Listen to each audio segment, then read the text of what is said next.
Vamos a hacer una oración para comenzar el estudio. El hermano José Antonio viene en un momentito y que el Señor pueda acompañarnos a cada uno de nosotros allí donde estamos.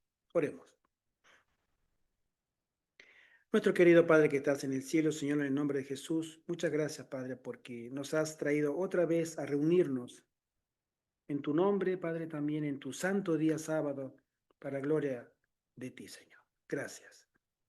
Queremos meditar, profundizar todas las promesas que tú has hecho a tu pueblo del fin, para tomar esperanza y fe y estar firme para el día de la prueba. Te lo rogamos en el nombre de Jesús. Gracias, Señor, por todas las bendiciones. Amén. Amén. Buenas tardes. Hola, Cristina. Sí, Hola, ¿qué tal? muy bien, gracias a Dios. Hermana Cristina, bendiciones. Misiones. ¿Cómo estás, hermanita? ¿Bien? Me Bien, alegro. sí. Así que, bien, ya habiendo hecho la oración, vamos a retomar la última parte del capítulo 9, que habla sobre el tiempo de angustia de Jacob. Sí. Es un tiempo muy lindo para la iglesia y creo que será a pesar de que es el peor tiempo, es el mejor tiempo, porque es la iglesia de la última generación donde va a brillar tanto, tanto, tanto, que ninguna otra generación en la historia de la humanidad va a dar tan buen testimonio de Dios en medio de la crisis como el tiempo de angustia de Jacob. Nosotros hablamos la última vez sobre la angustia, pero una angustia física. Hablamos de la persecución. Ahora vamos a hablar de otro tiempo de angustia para el pueblo de Dios, que es el verdadero tiempo de angustia. Un saludo para nuestro querido hermano Manuel. Es el tiempo de angustia mental. Ese va a ser realmente nuestro tiempo de angustia de Jacob. La hermana Juan menciona que la angustia mental va a superar todas las dificultades, las crisis sociales, medioambientales, de alimento, de todo, de vestido, de techo. Es la angustia de sabernos o de necesitar sabernos aprobados por Dios. Nosotros necesitaremos contar con esa aprobación y no la tendremos. Por eso es nuestra angustia. Leemos así, en la página 91, el conflicto de los siglos, dice así: aun cuando los hijos de Dios se ven rodeados de enemigos que tratan de destruirlos, la angustia que sufren no procede del temor de ser perseguidos a causa de la verdad. Lo que temen es no haberse arrepentido de cada pecado y que no puedan ver realizada en ellos la promesa del Salvador. Fíjense ustedes que esto contradice frontalmente con la teología de la última generación. Porque acá nos dice que la sierva del Señor, inspirada por el Espíritu Santo, dice que la angustia de los siervos del Altísimo es sentirse que ellos no están perdonados completamente y que tienen quizás al menos un pecado. Adelante, hermano. Entonces, lo leo de nuevo al párrafo y dice: lo que temen es no haberse arrepentido de cada pecado y que no puedan ver realizada en ellos la promesa del Salvador. Sin embargo, sin embargo, esta última teología nos dice que nosotros llegaremos con todos nuestros pecados, esta falsa teología, que todos estaremos. Le voy a pedir al hermano Manuel. Hermano Manuel, ¿me escucha? Dígame. Buenas tardes, hermano. Hermanito, con todo respeto, estamos estudiando la palabra del Señor. Si tú te pones una camiseta, te voy a pedir, por favor, que lo hagas. Por favor. Y si no, quita la cámara, hermano. No hay ningún problema, ¿eh? Si tiene mucho calor, quita la cámara y listo. Te agradezco mucho, hermano. Estamos estudiando la palabra del Señor. Entonces, esta teología, gracias, hermano. Esta teología nos enseña que nosotros también podemos llegar a la salvación con nuestros pecados. Sin embargo, dice la hermana Juárez, ni un pecado debe permanecer en el registro del cielo sobre los santos del Altísimo. Su fe no decae si sus oraciones no reciben inmediata contestación.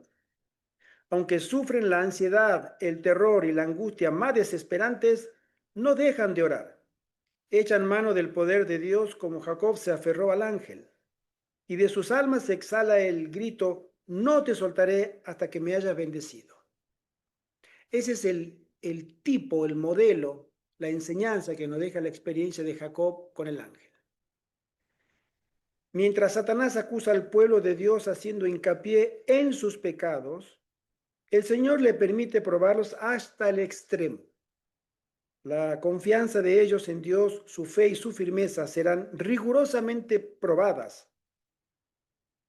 El recuerdo de su pasado hará decaer sus esperanzas, pues es poco bien el bien que pueden ver en toda su vida.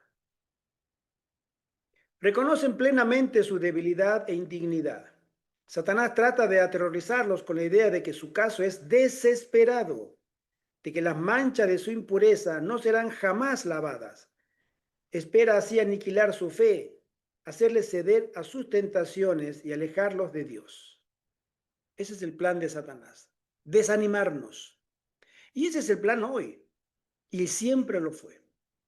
Hacernos mirar a nosotros mismos nuestras faltas y no mirar al cielo, clamando misericordia a través de un verdadero arrepentimiento y perdón por nuestros pecados. Él sabe que si conectados al cielo, nosotros podemos alcanzar lo que Él jamás podrá alcanzar, que es el perdón. Si Jacob no se hubiese arrepentido previamente del pecado que cometió al adueñarse fraudulentamente del derecho de primogenitura, nosotros conocemos ese evento, Dios no habría escuchado su oración ni le hubiese salvado la vida misericordiosamente. Así, en el tiempo de angustia, si el pueblo de Dios conservase pecados aún inconfesos, cuando lo atormenten el temor y la angustia, sería aniquilado. Fíjense ustedes que hay una experiencia en el Nuevo Testamento donde un solo pecado, uno, la Biblia lo menciona, Hechos 5, aniquiló a un matrimonio, Ananías y Zafira. Se presentaron delante de Dios con un pecado acariciado, uno solo. Estaban consagrados, decidieron vender sus propiedades, decidieron colaborar con la causa, poner todo en el altar del Señor. Y Dios los aceptó. Pero cuando hubieron vendido la propiedad, se quedaron con un vuelto, como decimos, con una parte. Y no lo dijeron. Fueron un pecado de mentira. Y el Espíritu Santo los mató, delante de todos. Para que se vea, y el Espíritu Santo enseñó a toda la comunidad, ese colectivo cristiano naciente, que Dios no va a tolerar pecados de esa índole cuando Él trabaja en medio de su pueblo. Ni uno. Y ellos dos murieron. Eso para que nos enseñe que con Dios las cosas o son totalmente transparentes, o mejor, aléjate de ese camino. La desesperación acabaría con su fe y no podría tener confianza para rogar a Dios que los librase. Pero por muy profundo que sea el sentimiento que tiene de su indignidad, no tiene culpas escondidas que revelar. Sus pecados han sido examinados y borrados en el juicio y no puede recordarlos. La sierva del Señor dice en el conflicto de los siglos, Satanás induce a muchos a creer que Dios no se fija en la infidelidad de ellos respecto a los asuntos menudos de la vida. Los asuntos triviales, los asuntos comunes, el día a día. Y a veces pensamos que Dios no tiene registro, eso lo pasa por alto, lo mínimo. No es así. Pero en su actitud con Jacob, el Señor demuestra que en manera alguna sancionará ni tolerará el mal. Todos los que tratan de excusar u ocultar sus pecados dejándolos sin confesar y sin haber sido perdonados en los registros del cielo, serán vencidos por Satanás. Esto es lo que significa estar al lado del Señor. El Señor no puede tolerar la más mínima falta cuando es intencionada. ¿Por qué será permitida la prueba?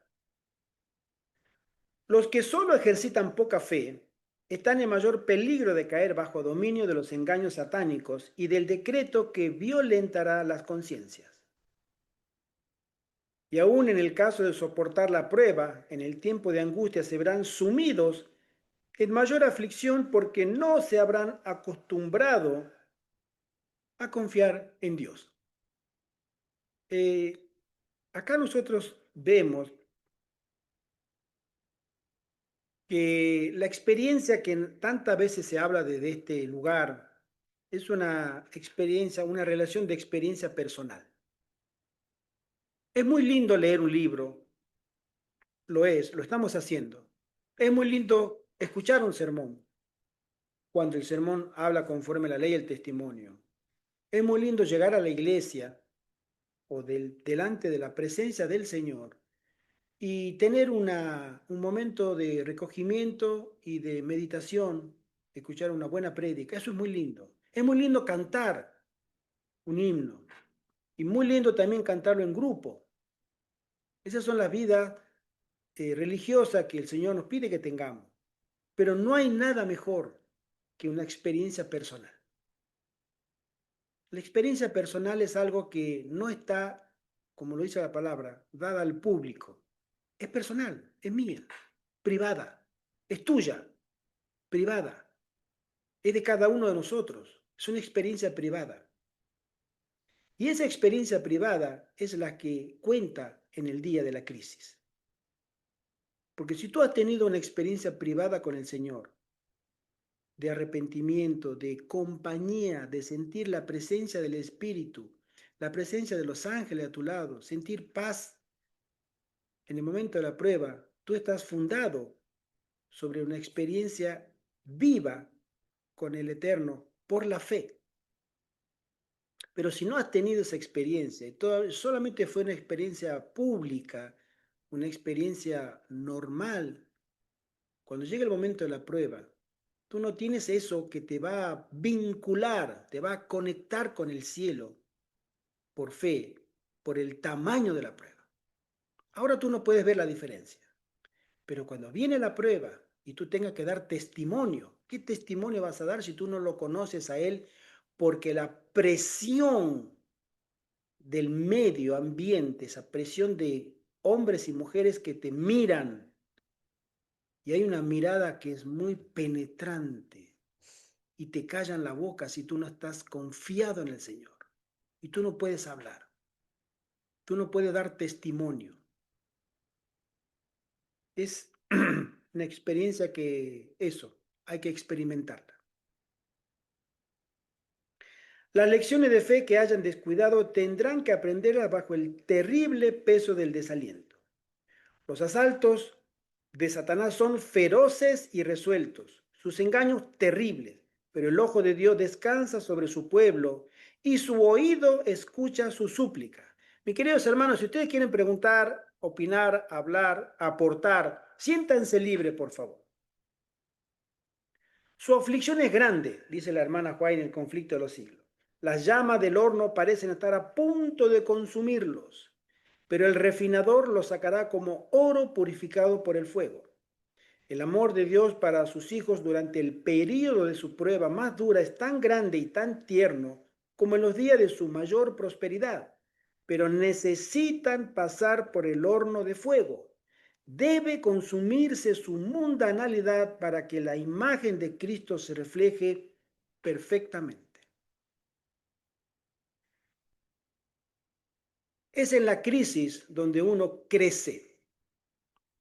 Les puedo asegurar por experiencia personal, donde uno se reafirma o se confirma en la fe, no es cuando tú vas a la iglesia, es cuando te han desafiado en tu fe y tú te mantienes firme. Ahí es donde tú te confirmas en la fe. Y esta crisis va a ser una tras otra todos los días que nos toque pasar por ese horno de fuego, donde serán purificadas todas nuestras aristas que deben ser purificadas en nuestros caracteres durante ese tiempo. Todavía faltan cositas, dice el Señor. Falta, tiene que pasar. Para que al final, en la gloriosa y esplendorosa segunda venida de Jesús, nuestros caracteres estén realmente puros y limpios. El pueblo de Dios tiene que beber de la copa y ser bautizado con el bautismo. La misma dilación que es tan penosa para ellos es la mejor respuesta a sus oraciones. Mientras procuran esperar con confianza que el Señor obre, son inducidos a ejercitar su fe, esperanza y paciencia como no lo hicieron durante su experiencia religiosa anterior.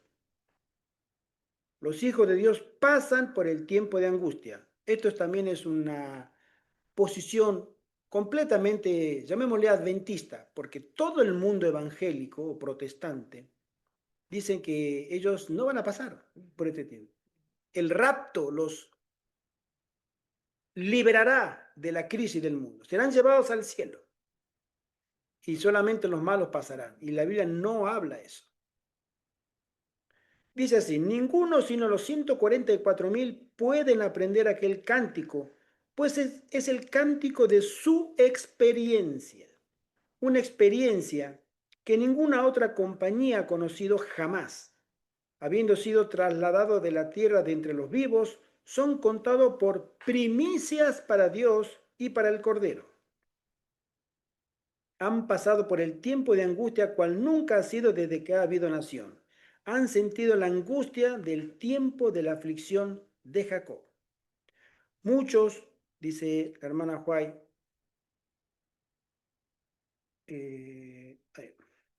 muchos pasarán al descanso antes que vengan las terribles pruebas del tiempo de angustia sobre el mundo. Esta es otra razón por la cual debemos decir al terminar nuestra fervorosa plegaria, pero no se haga mi voluntad, sino la tuya. Amén. Nosotros no podemos condicionar a Dios a nuestros gustos o expectativas. Muchas personas, en los años que llevo de adventista, me dijeron, hermano Gerardo, yo quisiera que el Señor me lleve al descanso. Pero a mí me da mucho miedo esa experiencia, ese tiempo que viene es muy difícil, yo no quiero que lo pase. Yo le ruego al Señor que me mande al descanso. Humanamente es una expresión natural, pero Juan en la primera carta nos dice que el perfecto amor, conocer a Dios, echa fuera el temor. Esa persona que tiene miedo de esa manera es porque no conoce a Dios. Sin embargo, Dios es el que va a decidir quién va a pasar y quién no va a pasar. Hay personas, especialmente la hermana Juan menciona dos grupos que por misericordia, serán llevados al descanso antes. Son los niños y los ancianos, porque no están preparados físicamente para ese tiempo. Por eso, por misericordia, Dios los llevará al descanso antes, pero son tenidos por dignos, justos, y obviamente serán levantados en la mañana de la resurrección. Ninguna provisión material será válida. El Señor me ha mostrado repetidas veces que sería contrario a la Biblia el hacer cualquier provisión para nuestras necesidades temporales durante el tiempo de angustia. Vi que si los santos guardaran alimentos almacenados en el campo en el tiempo de angustia, cuando hubiese en la tierra guerra, hambre y pestilencia, manos violentas se los arrebatarían y extraños cegarían sus campos. Cuando leo esto siempre me acuerdo de una experiencia personal que tuve cuando yo tenía 15 años, en el año 81 para ser exacto. Y estaba en el colegio adventista y nos fuimos a trabajar, que yo trabajaba en el departamento de construcción con mi jefe, a una casa de unos adventistas, pastores jubilados en esa época. Y ellos estaban en el jardín cavando con la pala y poniendo latas de durazno para guardar para el tiempo de angustia. Y se fueron al descanso. Y ya, por supuesto, ya están en el descanso, pero tenían eso en mente porque siempre se pensaba que la ley dominical venía en cualquier momento, viene la crisis y vamos a guardar comida. La hermana Juan dice, no se preocupe, Dios cuidará de nosotros, de cada uno, y hará mesa, aunque sea en el desierto, como lo hizo con el pueblo de Israel cuando salió de Egipto. Me fue mostrado que la voluntad de Dios es que antes que venga el tiempo de angustia, los santos se libren de cuanto los estorbe y hagan pacto con Dios por medio de sacrificio. Si ponen sus propiedades sobre el altar y preguntan fervorosamente a Dios cuál es su deber, les enseñará cuándo habrán de deshacerse de aquellas cosas. Entonces estarán libres en el tiempo de angustia y no habrá trabas que los detengan. También vi que Dios no ha pedido a todos sus hijos que se deshagan de sus propiedades al mismo tiempo, pero si ellos desean que se les enseñe, Él les hará saber en tiempo de necesidad cuándo y cuánto deben vender. Todos sabemos aquellas personas que tengan una posición acomodada económicamente hablando, el mayor impedimento para alcanzar la salvación será eso mismo, su posición. Porque si hay algo que nos cuesta dejar, son los bienes materiales. Aquellos que no tienen casa, no tienen propiedad, como decimos, tienen la mochila muy liviana y pueden seguir caminando. Pero el que tiene una carga demasiado pesada, les cuesta mucho. Y si hoy les cuesta, en el tiempo de angustia será peor.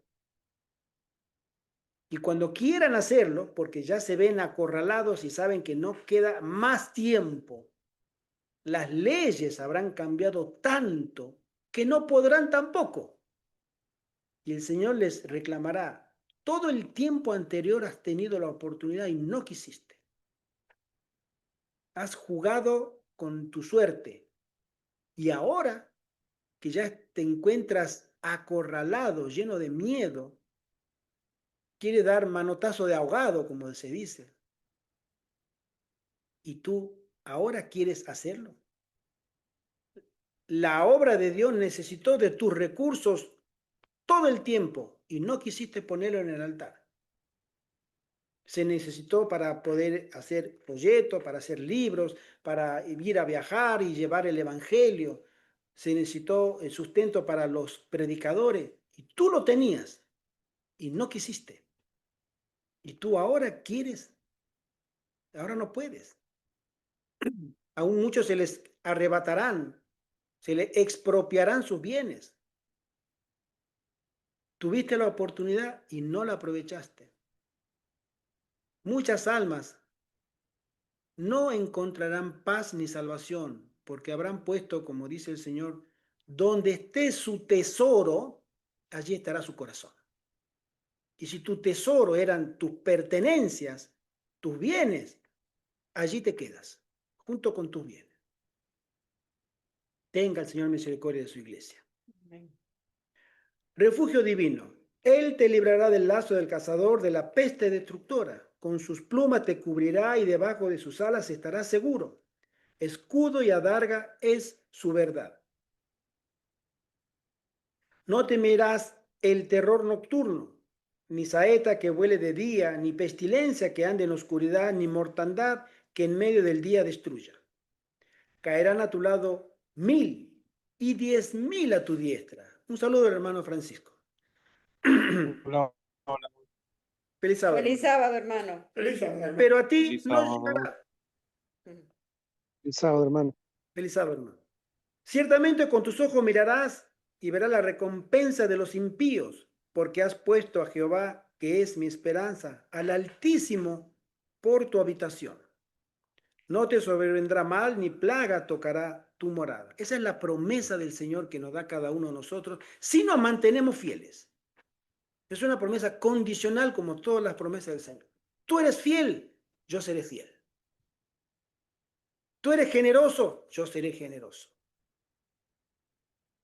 Tú tienes fe, no te defraudaré. Ese es el lenguaje del cielo para con los suyos, con los hijos del Altísimo.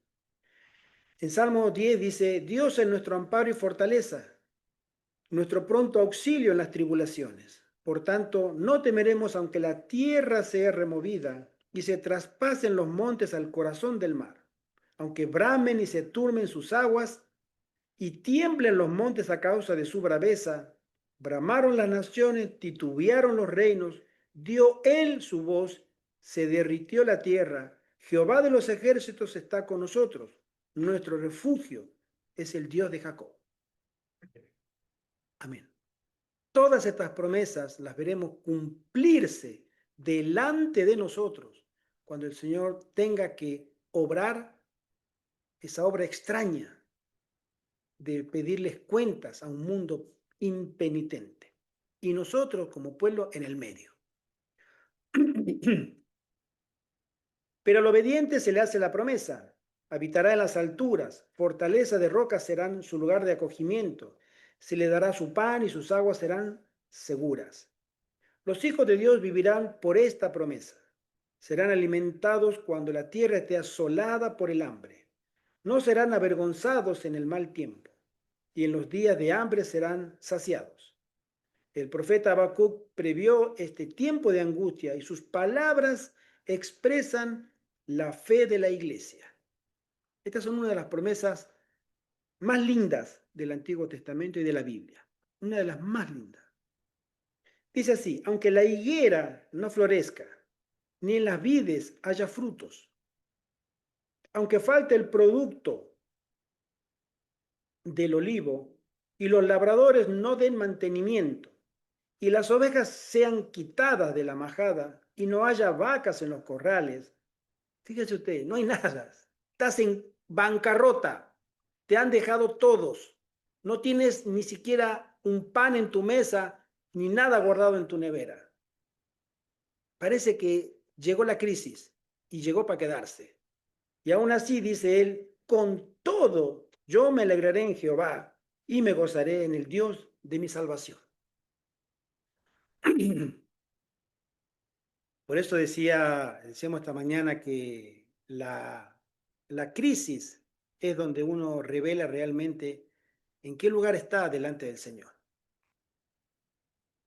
El pueblo de Dios no quedará libre de padecimientos, pero aunque perseguido y acongojado, y aunque sufra privaciones y falta de alimento, no será abandonado para perecer. El Dios que cuidó de Elías no abandonará a ninguno de sus abnegados hijos.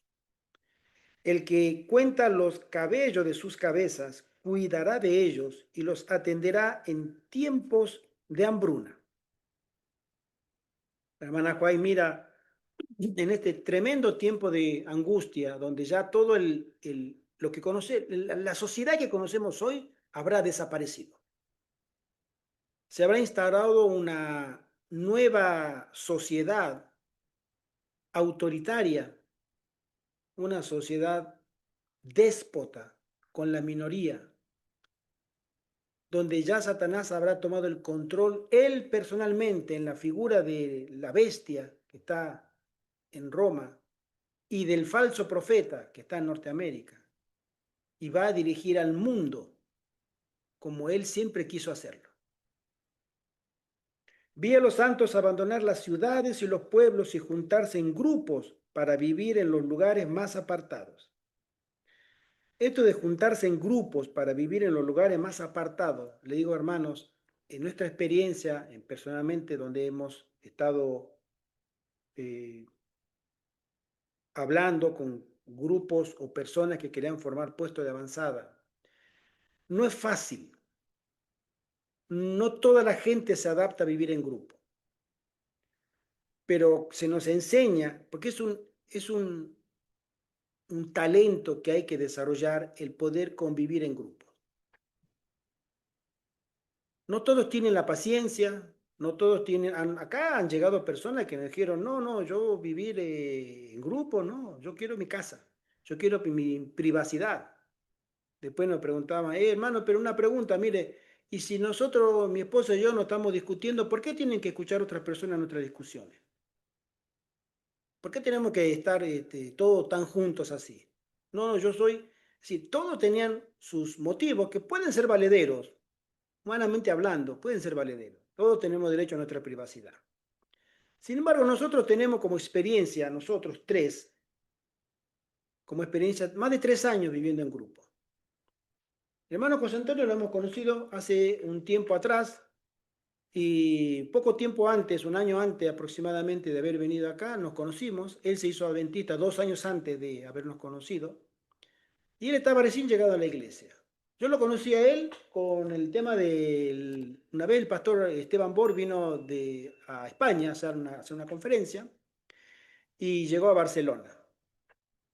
Y él ya había conocido el adventismo y él pidió que el pastor Bor lo bautizara y de Valencia viajó a Barcelona. ¿Cuántos kilómetros son de Valencia a Barcelona? ¿Cómo? ¿Cuántos kilómetros son más o menos?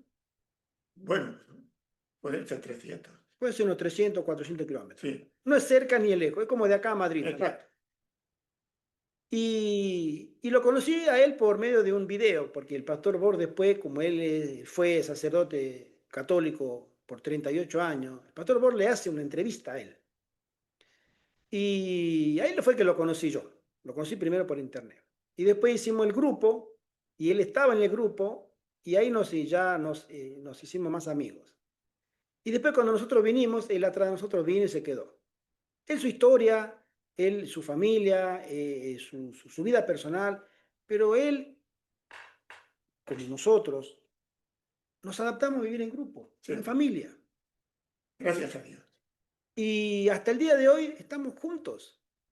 Y hemos llegado, somos grandes amigos con el hermano José Antonio. Gracias a Dios. Pero esto no sale de la noche a la mañana. Pero en el tiempo de angustia, cuando a ti te persigan y tú quieras salir, tú vas a tener que salir en grupo. Te guste o no te guste. Si no te gusta, no creo que estés en ese grupo. Porque tú tienes que abandonar mucho, ser enseñado de muchas cosas y haber abandonado otras cosas para lograr una perfección de carácter. Y en ese momento de experiencia, de convivencia, como en la antigüedad, los antiguos cristianos, desde los apóstoles en adelante, ellos sobrevivieron porque vivían en grupos. Por eso los puestos de avanzada están pensados, es un plan de Dios perfecto, porque de la mente de Dios solo pueden salir cosas perfectas. Los puestos de avanzada, según la orden de Madison, la experiencia que la Iglesia Adventista tiene de los puestos de avanzada, que está señalado, está perfectamente delimitado en los testimonios de la sierva del Señor, de cómo debe ser un puesto de avanzada. Y una de las cosas que dice, vivan en grupo, para que puedan pulir, limar sus asperezas entre ustedes. Si tú estás en tu casa y solamente en tu casa entras tú y tu gente, tu familia, tu esposa, tu marido, quien fuere, y nadie más, ¿cómo sabes tú que tienes que mejorar ciertas cosas de carácter? Yo siempre le pregunto a los hermanos cuando hablamos de este tema, cuando tenía las reuniones de los puestos de avanzada, ¿tú estás dispuesto a que alguien utilice tu cacerola, tu olla, tu plato, tu cubierto? ¿Estás dispuesta tú a lavar los platos de otra persona en tu casa todos los días? Eso es una prueba de humildad, una prueba de servicio a tu prójimo. ¿Tú estás dispuesta a hacerlo? ¿Estás dispuesta a compartir un cuarto, tu baño, que te dejen la ducha toda mojada? Porque es así, es una familia espiritual.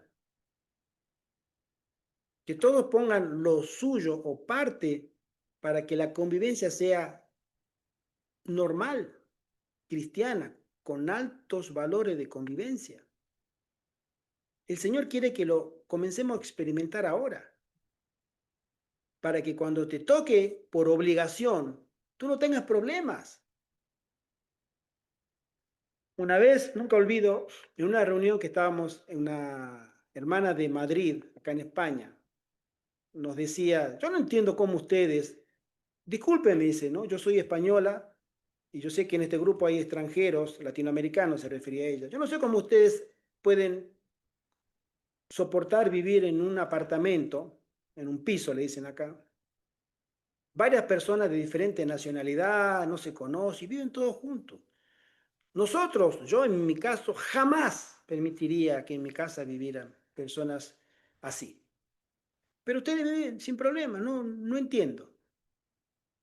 Es un pensamiento que obviamente no es de todo extraño, hay mucha gente que piensa así. Pero nosotros los cristianos estamos llamados a ser serviciales, a actuar con amor, con caridad. Y uno de los temas más delicados de los puestos de avanzada es ese. Hay personas que no quieren vivir con los demás. Pero si tú quieres trabajar tu carácter, realmente tu carácter, tú tienes que aceptar que el designio de Dios es que tú también vivas en grupos. Los cristianos de la antigüedad vivían en grupos.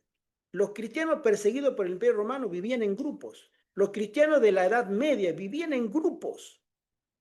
Allá en los Alpes suizos, en los Alpes italianos, todos vivían en grupos.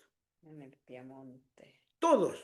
Ahora te voy a llamar. Sí. Y en la actualidad, la comodidad de Babilonia nos ha borrado de la mente el compartir momentos, compartir la comida. No digo vivir en grupo es tener los espacios comunes, cada uno en su dormitorio, por supuesto, pero comamos juntos, trabajemos juntos.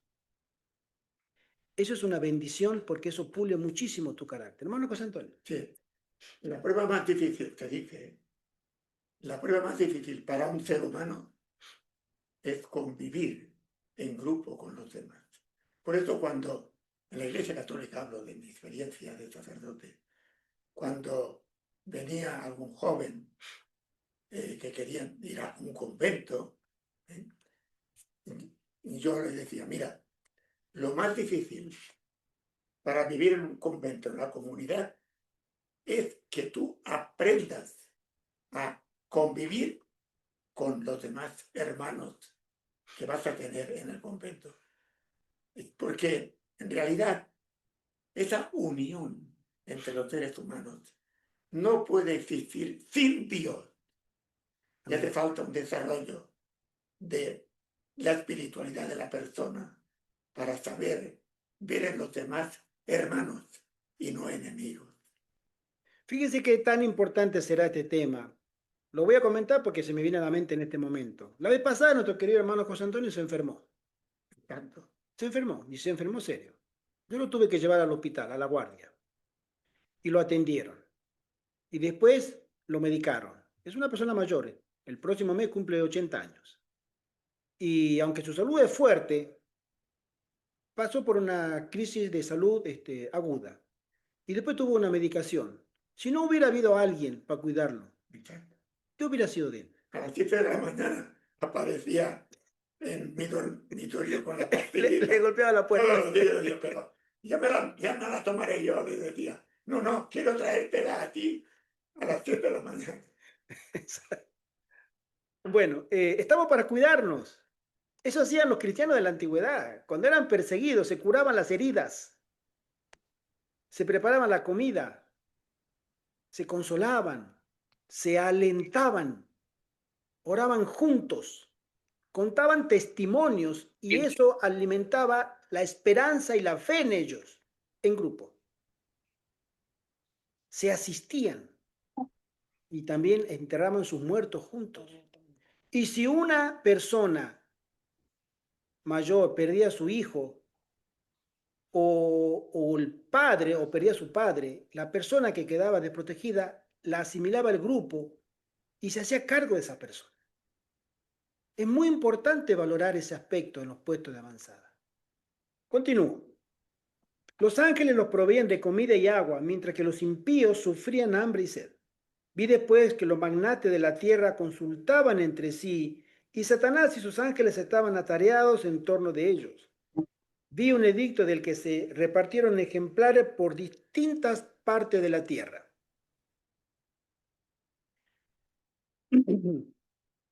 El cual ordenaba que si dentro de determinado plazo no renunciaban los santos a su fe peculiar y prescindían del sábado para observar el primer día de la semana, quedaría la gente en libertad para matarlos. O sea, ya se estaba llegando al extremo. No solamente la intolerancia, sino ya eran dignos de muerte. Fíjense, ese es el lenguaje de Satanás. Él te va a tener paciencia, pero no siempre. Y no va a tener ninguna contemplación en quitarte la vida. Ya lo he demostrado con los millones y millones de cristianos que todavía desde sus, como dice Apocalipsis 4, desde sus tumbas claman, Señor, ¿hasta cuándo no venga nuestra sangre y hace justicia? Pero en aquella hora de prueba estaban los santos tranquilos y serenos, esperando en Dios y apoyados en su promesa de que se les abriría un camino de salvación. En algunos puntos los malvados se precipitaron contra los santos para matarlos antes de que venciese el plazo señalado en el edicto. Pero ángeles en la persona de guerreros pelearon por ellos. No era el tiempo. En el tiempo de angustia de Jacob ya no hay mártires. El Señor no permite que ni uno vaya al descanso. El tiempo de los mártires terminó, se completó el número de los mártires. No va al descanso por martirio ningún hijo de Dios hasta la segunda venida. Parecían los hijos de Dios rodeados por los malvados moradores de la tierra. Tenían todas las apariencias estaban en su contra. Pero si sus ojos hubiesen podido abrirse, se hubieran visto circundados por los ángeles de Dios. Después llegó la multitud de los impíos airados. Tremendos momentos nos esperan, hermano. Y a poco una masa de ángeles malignos que excitaban a los impíos a que matasen a los santos. Pero para acercarse al pueblo de Dios era preciso que atravesasen por entre la cohorte de ángeles santos y poderosos, lo cual era imposible. Los ángeles de Dios los hacían retroceder y también rechazaban a los ángeles malos que rodeaban a los malvados. Una turba, hermano, una turba de hombres y de ángeles, una turba de hombres impíos y también una turba espiritual, todos a una. Exactamente como cuando Jesús estaba siendo colgado en el madero, una turba. La hermana Juan menciona que había ángeles en forma humana al lado de los judíos gritando lo mismo: mátenlo, crucifícalo. Y así se repetirá esta historia. Fue una hora de tremenda y espantosa angustia para los santos. Día y noche clamaban a Dios para pedirle que los librase. A juzgar por las apariencias, no había posibilidad de escapar. Los malvados, saboreando de antemano su triunfo, exclamaban: ¿por qué nos libra vuestro Dios de nuestras manos? ¿Por qué no os escapáis por los aires para salvar la vida? ¿Por qué no se van volando? Les dicen. Pero los santos no los escuchaban. Los ángeles deseaban libertarlos, pero habían de esperar un poco más. Se acercaba el tiempo en que Dios iba a manifestar su formidable poder y libertar gloriosamente a sus santos. Se está llegando al fin del tiempo de angustia de Jacob, donde el clímax ya de esta gente es insostenible. Vi que Dios preservará de manera maravillosa a su pueblo durante el tiempo de angustia. Así como Jesús oró con toda la agonía de su alma en el huerto, ellos clamarán con fervor y agonía día y noche para obtener libramiento. Nosotros tenemos que pasar nuestro Getsemaní. Cada uno de los santos, de los 144.000, tiene que pasar su Getsemaní, su momento de intercesión. Señor, no quiero esta suerte, pero que no se haga como yo, sino como tú. Líbrame, pero que se cumpla tu voluntad primero. Y Jesús le caían gruesas gotas de sangre por la agonía mental que él tenía de ver si podía pasar la prueba y que Dios aprobara ese sacrificio. Se proclamará el decreto de que deben despreciar el sábado del cuarto mandamiento. Ya no hay ley dominical, ¿eh? Ahora hay un decreto para que en el sábado se trabaje, so pena de muerte. Y honrar el primer día o perder la vida. Pero ellos no cederán ni pisotearán el sábado del Señor para honrar una institución del papado. Los rodearán las huestes de Satanás y los hombres perversos para alegrarse de su suerte, porque no parecerá haber para ellos medio de escapar. Pero en medio de la orgía y el triunfo de aquellos, se oirá el estruendo ensordecedor del trueno más formidable. Los cielos se habrán ennegrecido y estarán iluminados únicamente por la deslumbrante y terrible gloria del cielo, cuando Dios deje oír su voz desde su santa morada. Amén. Amén. Es cuando está comenzando el día de la liberación. En medio del tiempo de angustia, cual nunca hubo desde que fue nación, sus escogidos permanecerán inconmovibles. Satanás, con todas las huestes del mal, no puede destruir al más débil de los santos de Dios. Los protegerán ángeles excelsos en fortaleza, y Jehová se revelará en su favor como Dios de dioses, que puede salvar hasta lo sumo a los que ponen su confianza en él.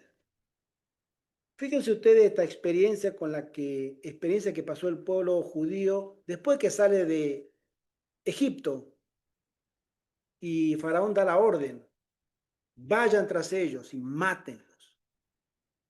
Y el ejército militar más equipado y más poderoso de la época, contra 1,5 millones de hombres, mujeres, niños, ancianos, animales, carruajes, no tenían otra cosa que el opuesto y sus enseres en medio del desierto. Y venían los boinas verdes, equipados con el mejor armamento para destruirlos. Y venían a toda velocidad. Detrás ellos y delante el mar. Y sin embargo Dios los libró.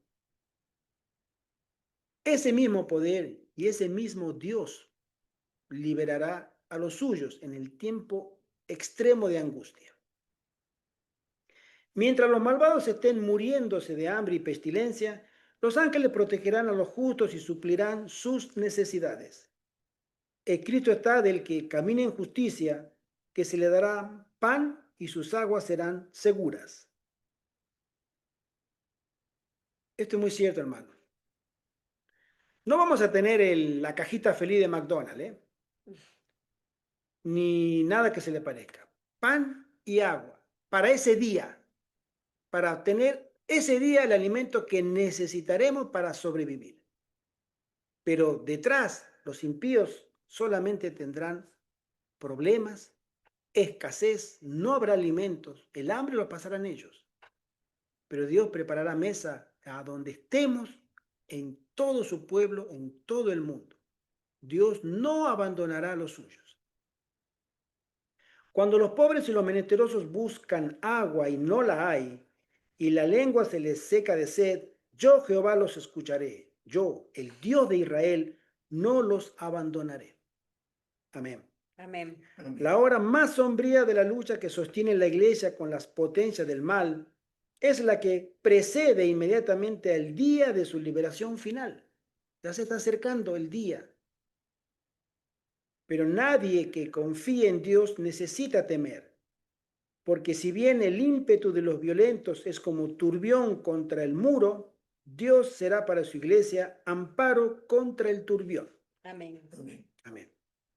En el tiempo de angustia que vendrá inmediatamente antes de la venida de Cristo, Los justos serán resguardados por el ministerio de los santos ángeles, pero no habrá seguridad para el transgresor de la ley de Dios.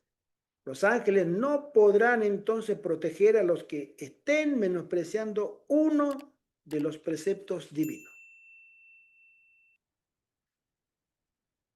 Esto es completamente cierto porque es inspirado. Y si hoy tú vas a la iglesia adventista y te dicen, no, hermano, nosotros tenemos que seguir pecando hasta la segunda venida de Cristo, tened cuidado, hermano. Ten mucho cuidado, porque doctrina de demonios se están esparciendo en todas partes. Dios va a levantar un pueblo puro y lo purificará aún más. Y antes de tener la segunda venida, ellos fueron sellados. Y después de sellados, siguieron purificándose en el tiempo de angustia de la apretura de Jacob. Hasta el último momento seguirán sus angustias para purificar, para que su carácter sea perfecto ante la presencia de Jesús. Vi una cubierta que Dios extendía sobre su pueblo para protegerlo en tiempo de aflicción. Y toda alma que se hubiese decidido por la verdad y fuese de corazón puro, había de ser cobijada por la cubierta del Todopoderoso. Es el momento en la mayor manifestación del poder de Dios sobre su pueblo. Porque lo que pasó en Israel fue una sola multitud. Esto será en todo el mundo, en todos los países simultáneamente, en todas las grandes ciudades simultáneamente, en todos los continentes simultáneamente. El enemigo tratará de borrar al pueblo de Dios. Y Dios se manifestará en todo el mundo de manera simultánea para liberar, aunque sea el más débil de los suyos. Y ahí es donde veremos ese poder de Dios. Con Dios, hermano, como decimos, no podemos sino confiar en Él. El mundo ve a aquellos mismos de quienes se burló y a quienes deseó exterminar pasar sanos y salvos por entre la pestilencia, tempestades y terremotos. El que es un fuego consumidor para los transgresores de su ley, es un seguro pabellón para su pueblo. Como los desterrados cautivos, temerán morir de hambre o por la violencia, pero el Dios santo que dividió las aguas del Mar Rojo delante de los israelitas, manifestará su gran poder, libertándolos de su cautiverio. Pruebas terribles esperan al pueblo de Dios. El espíritu de guerra agita las naciones desde un cabo de la tierra hasta el otro. Pero a través del tiempo de angustia que se avecina, un tiempo de angustia como no lo hubo desde que existe nación, el pueblo de Dios permanecerá inconmovible. Nosotros a veces pensamos que nos sucede, ¿no? Nos sucede a todos, que a veces caemos y a veces las circunstancias nos hacen trastabillar. Pero mi querido hermano, en ese tiempo no va a haber tiempo de trastabilleo, de tropiezos o falta de fe, porque las experiencias extremas sacarán de nosotros lo que Dios quiere. Hombres y mujeres perfectos en su carácter y perfectos según Dios, no según nosotros, según Dios. Y esa perfección les permitirá estar vivos y soportar la gloria de Cristo en su segunda venida y no morir. Solamente esa perfección. En este cuerpo caído, en este cuerpo que tiene fecha de caducidad, este cuerpo que no, corrupto, pero el carácter estará perfecto. Dice así el último párrafo, lo leo completo.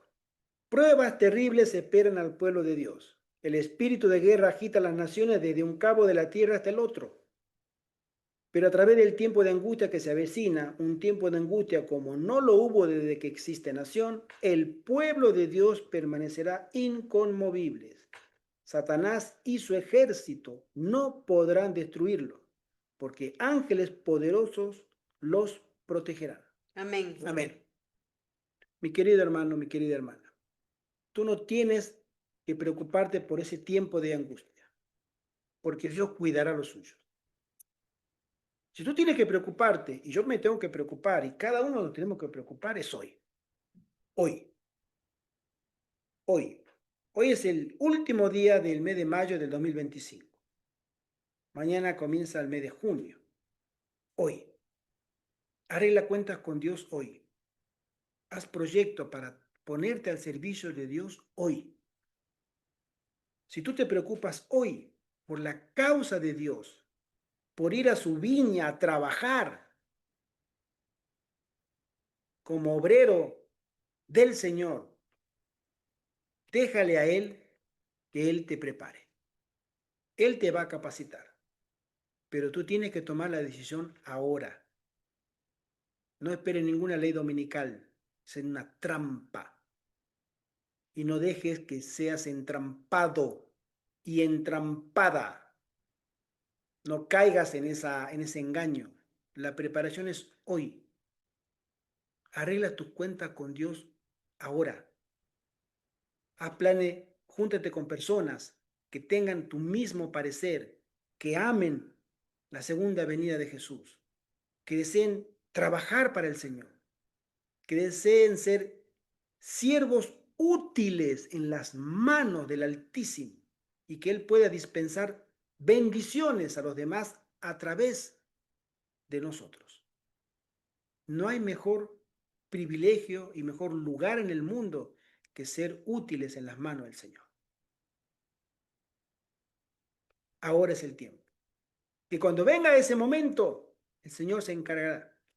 Tú te encargaste de ponerte al servicio del Señor y conforme a su voluntad fuiste moldeado por el Espíritu. Y el Espíritu fue trabajando en tu carácter para mostrar los frutos del Espíritu y después mostrar los dones del Espíritu. El Espíritu se encargará de ti en ese momento. Pero el testimonio que necesitamos ahora es, Señor, estoy aquí, heme aquí, envíame a mí, que yo quiero servir en tu causa. Amén. Amén. Es nuestro deseo y nuestra oración. Amén. Amén. Oremos. Padre nuestro que estás en el cielo, Señor, tú que lees los corazones de cada uno de nosotros, ten misericordia de tu iglesia. Señor, se avecinan momentos muy importantes y tu plan de salvación, tu plan de redención sigue avanzando. Nos queda poco tiempo, Padre, un poco tiempo de libertad, un poco tiempo de poder tomar decisiones para ti. Ayúdanos, Señor. Consagra nuestras vidas, perdona nuestras faltas. Amén. Haznos útiles para que podamos dispensar bendiciones, tus bendiciones, a través de nuestra vida a nuestros semejantes. Pero necesitamos, Señor, consagrarnos. Amén. Que tu Espíritu Santo obre una obra eficaz de santidad en nuestra vida a los pies de Jesús. Te lo rogamos, te lo suplicamos, te lo imploramos en el precioso nombre de Jesús. Amén. Amén. Amén. Amén. Feliz semana para todos los que estamos acá y feliz sábado para todos los que están allá. El hermano Francisco, el hermano Carlos, el hermano Josué, Francisco y por supuesto su esposa, ¿no? La hermana Elvira, ¿no? ¿Cómo es? Acá creo que, ¿sí? A Esther. Josué, Esther. vale. Esther, y a la hermana Cristín, por supuesto, un fuerte abrazo en Cristo. A todos también le deseamos que tengan una muy linda semana que comienza. Y ya vamos a comenzar, Dios mediante, el próximo, el capítulo 10. Comentaba al principio que hay un capítulo que todavía no lo puedo encontrar, del capítulo 6. Una de las partes que las tengo perdidas. La tengo extraviada, mejor dicho. Entonces, si no la encuentro, vamos a repetir, porque hay una serie no se han subido este último tiempo estos capítulos a YouTube porque estuve sin ordenador, unos 20 días, casi un mes. Ahora estoy actualizándome, entonces me falta uno. Si lo logro encontrar, vamos al capítulo 10 el próximo miércoles, Dios mediante. Y si no logro encontrarlo, vamos a repetirlo para tener la serie completa. Capítulo 6, La cuarta vamos parte. leyendo todo, pues mi hermano. Sí. Y usted la va comentando. Bueno, está bien, es una buena idea, ¿eh? Es una buena idea. Muy buena idea. Podemos hacer también eso, ¿no? Desde el capítulo 10 podemos continuar haciendo, así como dice el hermano Francisco. Un párrafo o una hoja o dos, una hoja cada uno. Normalmente, por cada vez tenemos 2 hojas de tiempo, porque después se va muy largo. Pero podemos hacerlo de esa manera. Si logro encontrar esa parte extraviada de la cuarta parte del capítulo 6, vamos al capítulo 10 el miércoles. Y si no, vamos a repetir el capítulo 6, cuarta parte. Que el Señor les bendiga grandemente. Un fuerte saludo a todos y a todos los que escucharán después. Y que el Señor bendiga a su iglesia. El Señor cumple sus promesas. Bendiciones. Bendiciones. Que el Señor Muchas les gracias, bendiga. hermano. Fuerte Gracias. abrazo. Bendiciones. Buena semana. Buena semana. Adiós. Igualmente, Carlos. Bendiciones. Buena semana para